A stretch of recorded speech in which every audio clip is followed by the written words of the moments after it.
wanna share this guys. Ayan, Forteo Sola. Ito yung item niya. Ayan. Like that. May kabigatan siya be. Pero mabigat na nakakatuwa. Ayan siya. Yan yung switch niya. Power on. May DC, may USB, may AC.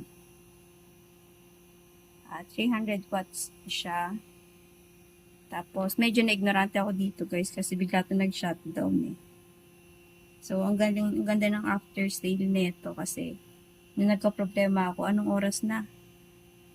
Nag-chat lang ako sa messenger nila. Ayan. 12:18 na yung katatapos nga lang ng convo namin ni Mr. Carlo.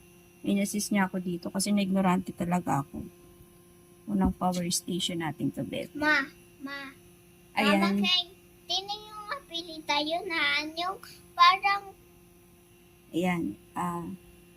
Ang tagal kong pinipindot yan kasi ayaw mag-open. One click lang pala dapat ang Sola natin. Ayan. Automatic na siya mag-on. Ayan. Lalabas dyan kung ilang minutes mo siyang pwedeng magamit. Ayan. Kung ilang percent na yung battery niya.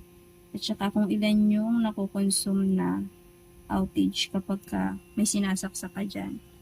So, ano pa ba yung i-try? Ito. Ito, i-try natin ito. So, USB type natin siya gagamitin. So, namatay. Ayan, nakita nyo guys, nag-automatic shutdown siya pagka wala siyang nade-detect na gumagamit ng power. So, i-auto on ulit natin siya. Ayan, diba? Nag-open. So, pindutin lang natin yung USB. Ayan, may switch din siya. Ayan. Kita nyo guys. Ayan. Lumabas yung USB. Then, pwede na natin siyang gamitin. Oops. Ayan, lumusot. Ayan. Lumusot na. Ayan. Kita nyo guys, may 0.3 na outage. At nag-charge to. Wait lang. Ayan, nag-charge to. Kita nyo nagbe-blink. 73%. I-try ulit natin ito sa isa pa. Kasi dalawa yung USB niya. USB type. Ayan.